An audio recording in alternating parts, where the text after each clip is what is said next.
Il était une fois ces 4 mots magiques qui ouvrent les portes de l'imaginaire, mais aujourd'hui, je voudrais vous parler d'une autre histoire, celle que nous vivons chaque jour, celle que nous écrivons, consciemment ou non, dans le cœur de nos enfants.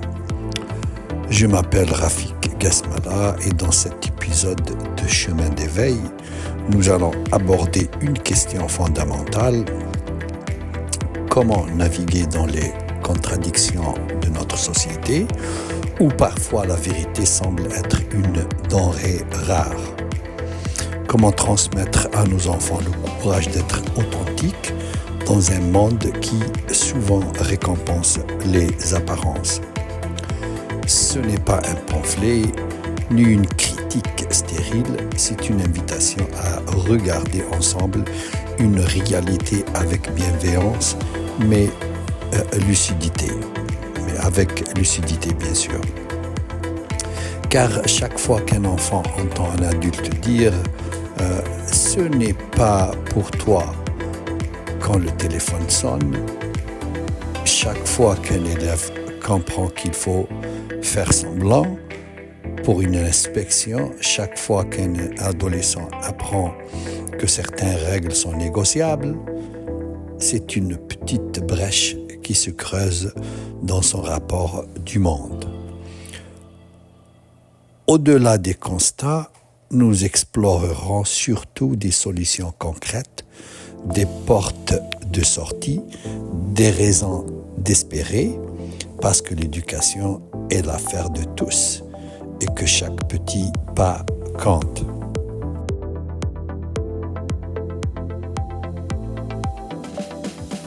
Prenons quelques instantanés de notre quotidien et disons l'exemple numéro 1.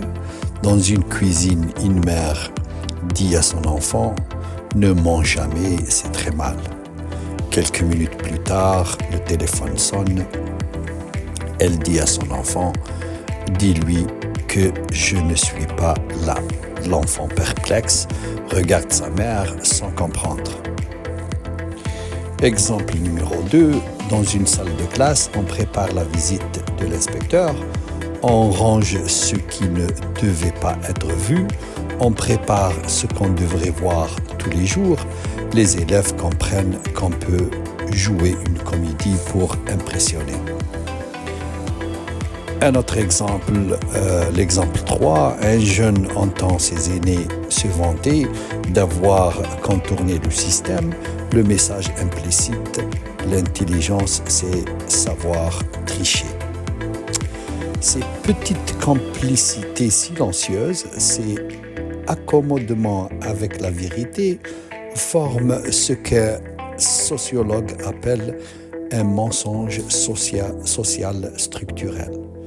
Pas le mensonge malveillant, mais cette habitude de dissimulation devenue presque normale dans notre société. À l'école, cette contradiction prend une forme particulière.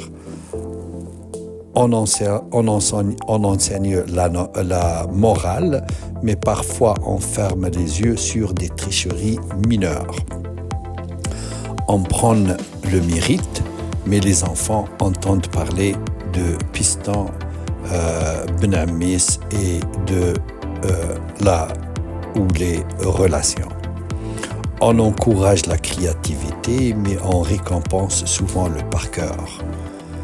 Le psychologue Jean Piaget, il disait que l'enfant construit son intelligence en interaction avec son environnement.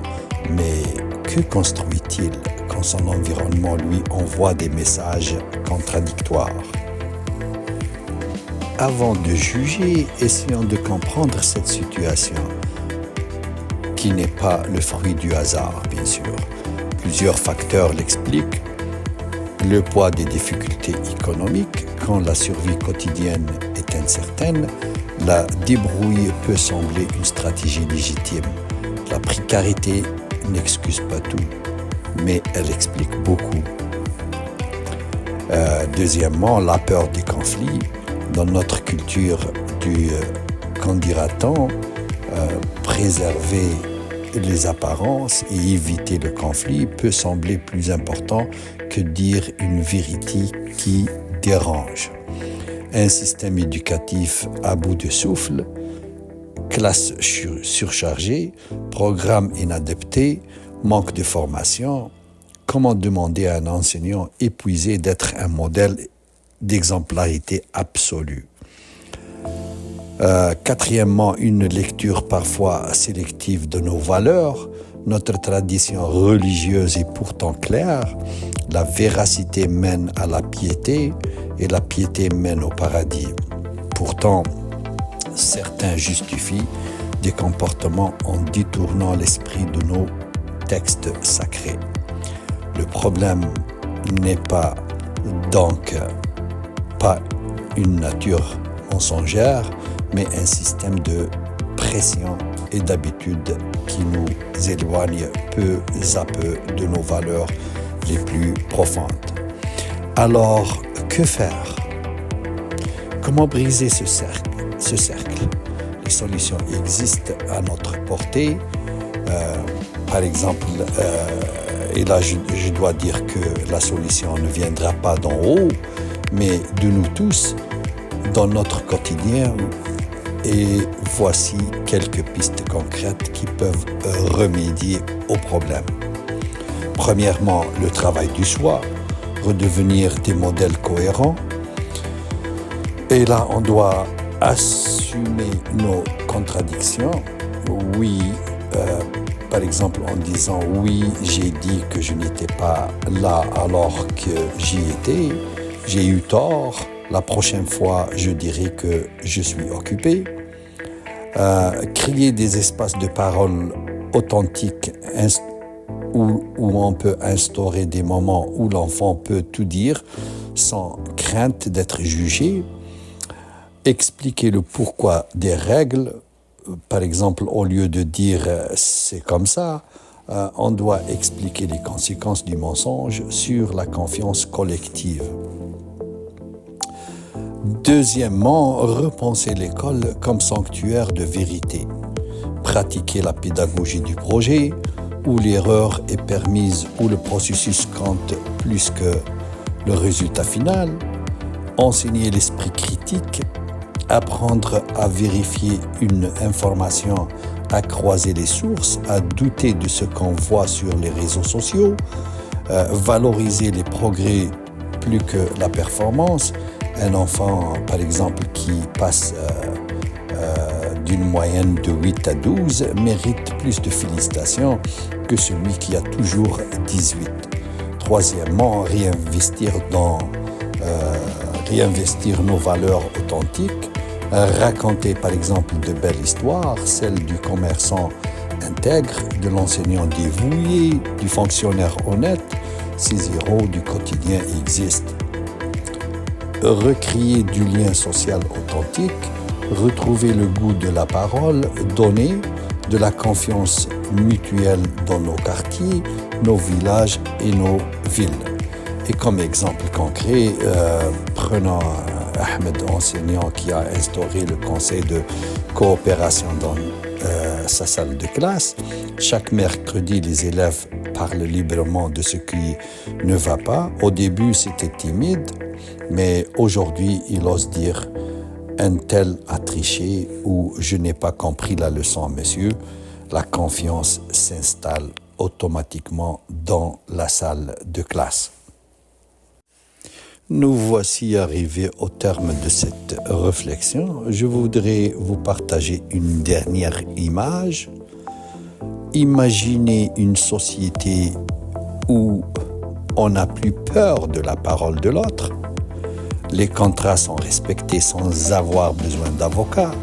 L'administration est un service, pas un parcours du combattant. Les enfants grandissent en sachant que leur valeur ne dépend pas de leurs notes, mais de leur intégrité. Cette société n'est pas une utopie, c'est un choix, notre choix.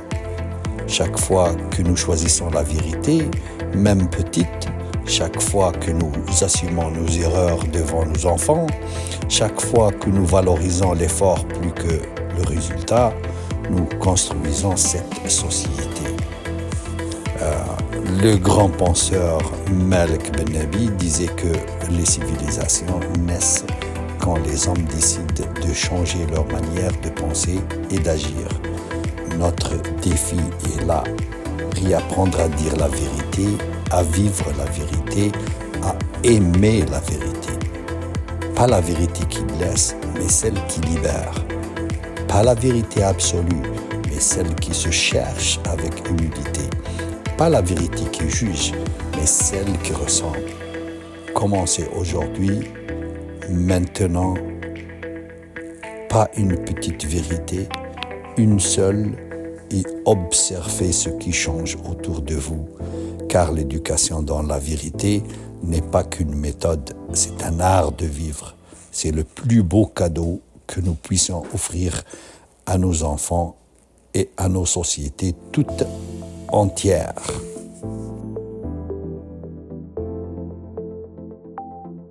Ceci met fin à notre épisode d'aujourd'hui.